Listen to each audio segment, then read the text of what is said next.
Hello students, कैसे हो? Myself Vishnu Soni, कू साइंस अकेडमी ऑनलाइन प्लेटफॉर्म पर आपका वेलकम। तो हम लोगों ने आपके सेकंड लेसन जो चल रहा है बायोलॉजिकल क्लासिफिकेशन, उसके अंदर हम लोगों ने लास्ट क्लास के अंदर मोनेरा जो किंगडम है, मोनेरा जगत है, उस मोनेरा जगत का पहला जो सदस्य था आपके जीवाणु बैक्टीरिया। इस जीवाणु बैक्टीरिया के बारे में बेटा हम लोगों ने स्टार्ट किया था।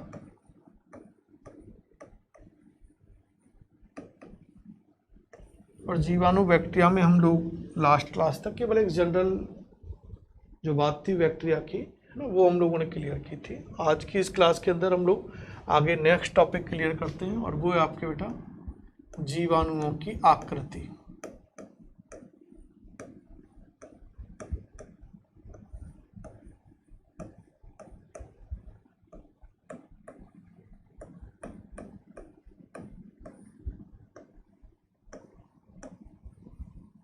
शेप ऑफ बैक्टीरिया, जीवाणुओं की आकृति, शेप ऑफ बैक्टीरिया।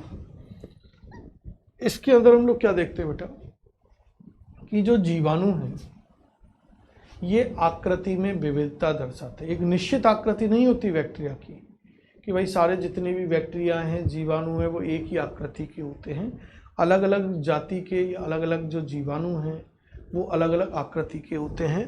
तो हम लोग क्या मेंशन कर सकते हैं? पहला पॉइंट तो जीवाणु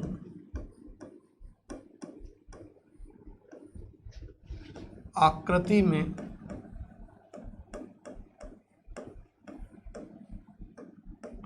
विविधता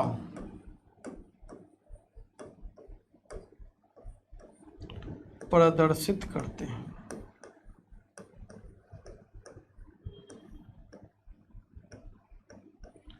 इसीलिए बेटा हम लोग बात करते हैं कि इन आकृतियों के आधार पर ही हम लोग जीवाणुओं को देखते हैं कि ये जीवाणु कई प्रकार के होते हैं। तो नेक्स्ट पॉइंट, आकृति के आधार पर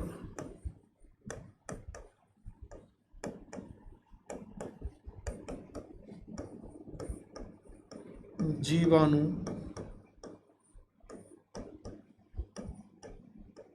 निम्नलिखित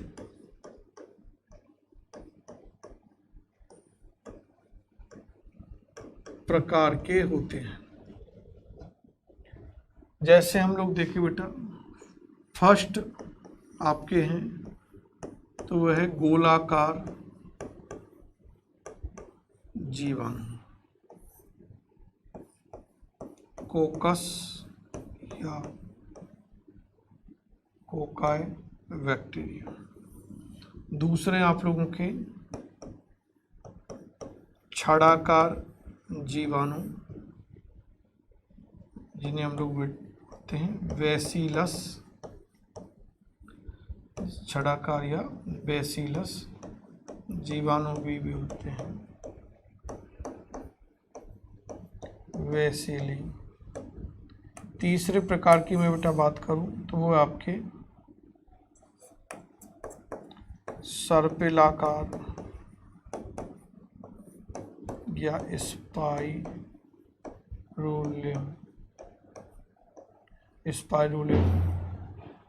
बैक्टीरिया, स्पाइरिलम बैक्टीरिया। और चौथे प्रकार के यदि हम लोग बेटा बैक्टीरिया की बात करें तो वो है आपके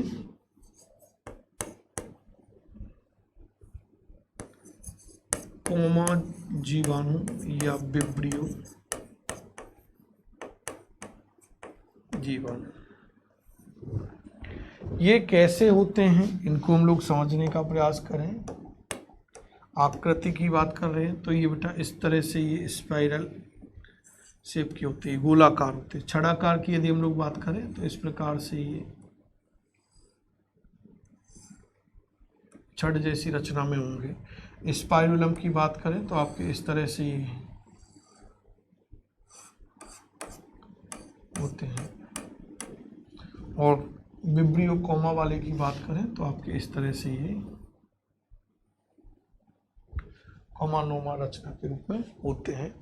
यदि बेटा आप लोग इनको देखना चाहो तो आप लोगों के एनसीईआरटी की बुक के अंदर ये इमेज दे रखे हैं, जो नीट की एग्ज़ाम में भी क्वेश्चन आ चुका है, और लास्ट जो एम्स लगी थी, आजकल तो नीट के साथ ही कंबाइंड लगती है, लेकिन जो लास्ट नीट लगी है उसकी लास्ट एम्स की जो एग्ज़ाम लगी उसमें ये क्वेश्चन आया हुआ है आपके ना, 19 वाले में ये क्वेश्चन आ चुका है 2019 में, तो वो आपको सेफ का दिया हुआ था। तो ये बेटा आप लोग देखेंगे तो आपको लेसन नंबर 2 में ये इमेज नज़र नहीं आएंगे, लेकिन जब आप लोग बेटा लेसन नंबर 8 पढ़ रहे होंगे तो 8 नंबर के लेसन में देखना, उसमें 2nd पेज पर ही आपके बैक साइड में देखना इनकी सेफ वाला दिया हुआ है, तो वहाँ से ये आपको सेफ क्लियर करनी है। क्लियर? तो इमेज को आप लोग एक बार वहाँ से ऑब्जर्व कर लेना, बाकी का मैंने भी यहाँ आपके बना दिया है। अब इनकी हम लोग 1 बाय 1 बात करते हैं। तो बेटा जो गोलाकार जीवाणु होते हैं ये कैसे होते हैं, आप लोगों के स्फेरिकल शेप के होते हैं। कैसे होंगे? स्फेरिकल शेप के होते हैं। कैसे होते हैं? Spherical shape. स्फेरिकल शेप का मीनिंग क्या होता है बताओ?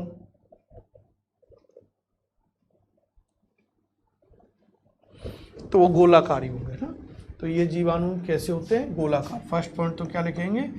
आकृति की कैसी होगी? गोलाकार होते हैं। दूसरे स्मॉलेस्ट बैक्टीरिया, ये सबसे छोटे जीवाणु होते हैं। यदि कभी क्वेश्चन आ जाए कि स्मॉलेस्ट बैक्टीरिया कैसे होंगे तो याद रखना है कोकस शेप के जो बैक्टीरिया होते हैं, स्फेरिकल शेप के जो बैक्टीरिया होते हैं वो कैसे होते हैं? छोटे होते हैं।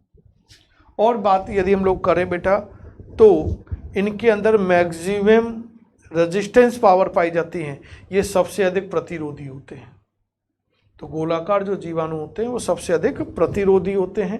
एग्जाम्पल की मैं बेटा बात करूं तो एग्जाम्पल यहाँ पर लिख रहा हूं, वो आपके डिप्लोकोकस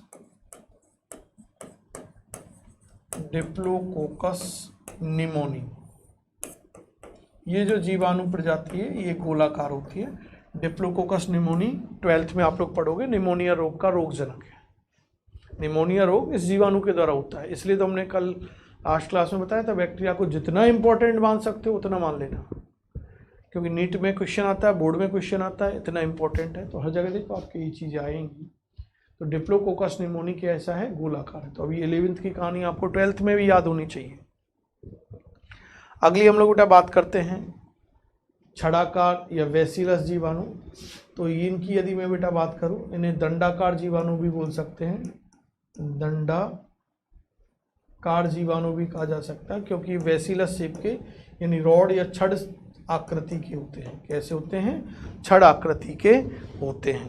और ये जो जीवाणु होते हैं यदि इनकी बात करें तो ये सबसे लंबे होंगे, और अधिकांश जो जीवाणु होते हैं वो इसी श्रेणी के अंदर आते हैं। मोस्टली जो बैक्टीरिया हैं अर्थ पर प्रेजेंट, जितने भी बैक्टीरिया स्पीसीज की बात करेंगे तो उनमें से मोस्टली वेसिलस शेप के ही होते हैं बेटा।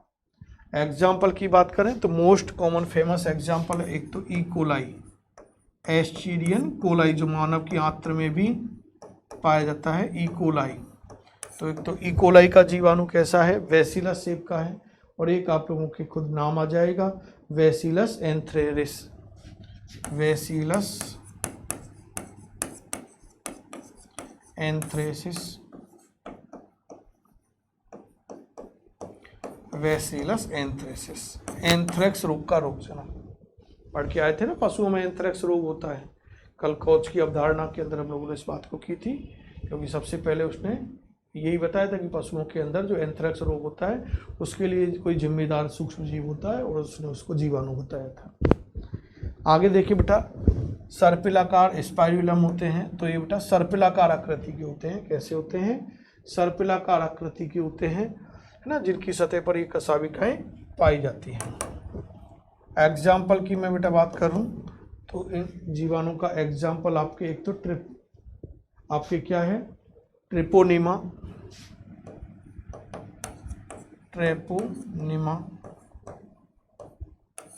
और एक एग्जाम्पल है आप लोगों के पास बेटा स्पाइरुलम वॉल्यूटेस, स्पाइरुलम वॉल्यूटेस।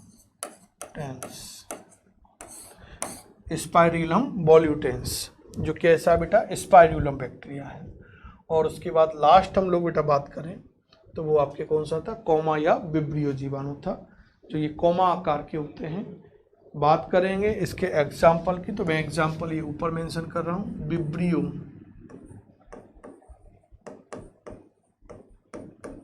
कोलेरी।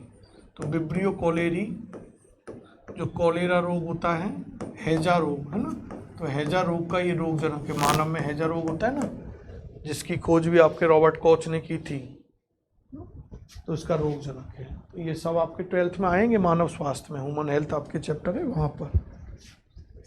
क्लियर? कोई डाउट यहाँ तक इसमें? तो इस तरह से बेटा अपन लोगों ने ये टॉपिक जीवाणुओं की आकृति 4 बेसिक शेप है, ये याद रखना है। इस चैप्टर में भी काम आने वाला है, 8th लेसन में भी काम आने वाला है, नीट में क्वेश्चन आ चुका है, वो आपको मैंने बता दिया कि क्वेश्चन आते हैं, कहाँ से आता है, कैसे आता है, वो सब चीज़ आपके सामने चल रही हैं। इसके बाद बेटा नेक्स्ट टॉपिक हम लोग जो स्टार्ट करते हैं वो है जीवाणुओं में गतिशीलता।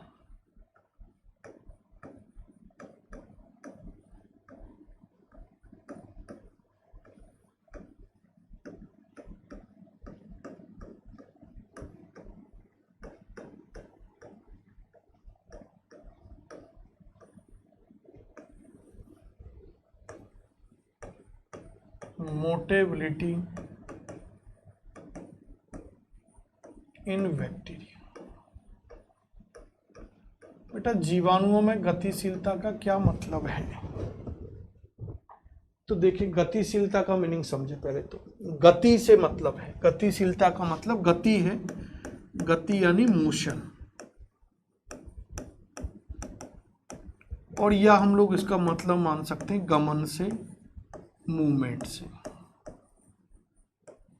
गतिशीलता का शाब्दिक अर्थ गति या गमन से होता है, और गति और गमन का मतलब क्या होता है कि जीवाणु का एक स्थान से दूसरे स्थान पर जाना, उसके प्लेस में ट्रांसफर से है, ट्रांसफर इन प्लेस। यदि जीवाणु अपने स्थान में परिवर्तन करे, यानी एक स्थान से दूसरे स्थान तक क्या हो, परिवर्तित हो, स्थानांतरित हो, तो उसे बेटा हम लोग मोटेबिलिटी बोलते हैं। उसे क्या बोलते हैं? मोटेबिलिटी कहा जाता है। जैसे मैं यहाँ से यहाँ जा रहा हूँ, आप लोग जाते हो one place to another place, तो ये जो प्रोसेस चल रही है बेटा, ये आपके क्या है, मूवमेंट ही चल रही है। वैसे तो इस चीज़ को हम लोग समझेंगे तो लोकोमोशन होगा, लेकिन यहाँ हम लोग इस रेस्पेक्ट में बात करते हैं तो वो मूवमेंट ही बोली जाती है। बाकी की में मूवमेंट और लोकोमोशन में डिफरेंस होता है, क्योंकि आपके एक चैप्टर भी है गति और गमन ना, तो गति में अंतर होता है। गति एक स्थान विशेष पर ही होती है, जबकि गमन में स्थान में भी परिवर्तन होता है। यदि हम बॉडी को एक जगह स्थिर रह के यदि कोई चेंजेज कर रहे हैं तो वो आपके मूवमेंट होती हैं, और यदि बॉडी को one place to another place transfer करके यदि कोई चेंजेज करते हैं तो वो आपके लोकोमोशन होता है। लेकिन वो हम लोग ह्यूमन फिजियोलॉजी में अलग से कंसेप्ट बात करेंगे। फिलहाल यहाँ बैक्टीरिया के रिगार्डिंग बात कर रहे हैं, तो उसमें आपको ये याद रखना है कि भाई गतिशीलता का तात्पर्य क्या है, गति अथवा गमन से है, अर्थात उनके जीवाणुओं में स्थान में परिवर्तन से, यानी उसके स्थानांतरित होने से। अब आगे हम क्वेश्चन करते हैं कि भाई जीवाणु है, बैक्टीरिया है, ये अपने स्थान में परिवर्तन कर रहा है, तो किसके आधार पर? भाई मैं यहाँ से यहाँ जा रहा हूँ, आप एक स्थान से दूसरे स्थान पर जा रहे हो, तो बॉडी का कोई ना कोई ऑर्गन तो, कोई ना कोई अंग तो भाग ले रहा है ना। क्या बिना ऑर्गन के पार्टिसिपेट हुए हम लोग ये प्रोसेस कर सकते हैं? नहीं कर सकते। तो सेम ऐसे बेटा यहाँ पर हम जीवाणुओं में बात कर रहे हैं कि बैक्टीरिया के अंदर भी गतिशीलता के लिए रेस्पॉन्सिबल कोई रचना होती है। वो कौन सी रचना है बेटा? तो वो है आपके कशाभिका। वो क्या है बेटा? कशाभिका है, जिसे अंग्रेजी में हम लोग बोलते हैं फ्लैजिला। तो इस कशाभिका फ्लैजिला के कारण ही इनके अंदर गतिशीलता आती है। यदि सपोज करो किसी जीवाणु प्रजाति के ऊपर ये कशाभिकाएं उपस्थित हैं,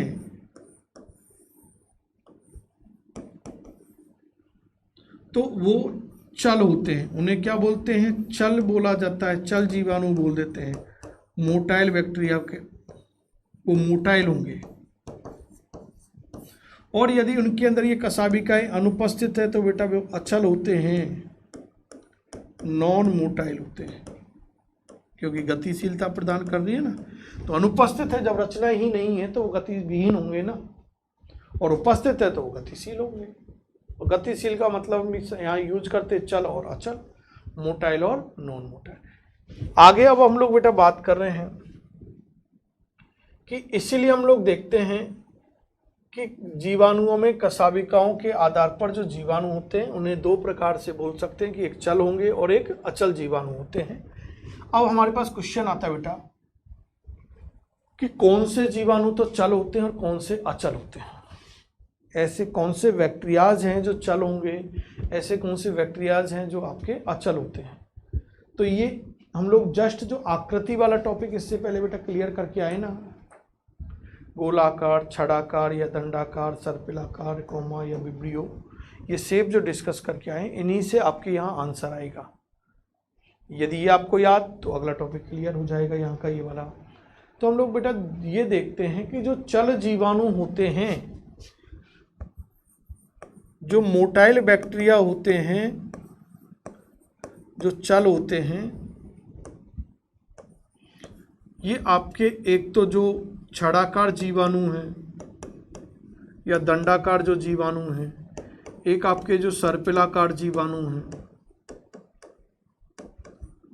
और जो विब्रियो जीवाणु हैं, ये मुख्यतः कैसे होते हैं बेटा, चल होते हैं। जबकि यदि मैं नॉन मोटाइल की बात करूं, अचल जीवाणुओं की बात करूं, नॉन मोटाइल बैक्टीरिया की बात करूं, तो नॉन मोटाइल बैक्टीरिया के अंदर बेटा आपके आते हैं वो हैं गोलाकार जीवाणु।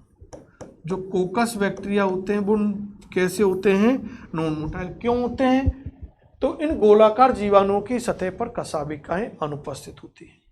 इनकी सतह पर क्या होंगी बेटा, कसाबिकाएं अनुपस्थित होती है, इसलिए नॉन मोटाइल होते हैं। जबकि छड़ाकार, सर्पिलाकार जो जीवाणु होते हैं, और देखा भी था हम लोगों ने सर्पिलाकार में तो, कि इनकी सतह पर ये क्या होती है बेटा, कसाबिकाएं उपस्थित होती हैं, इसलिए ये चल होते हैं।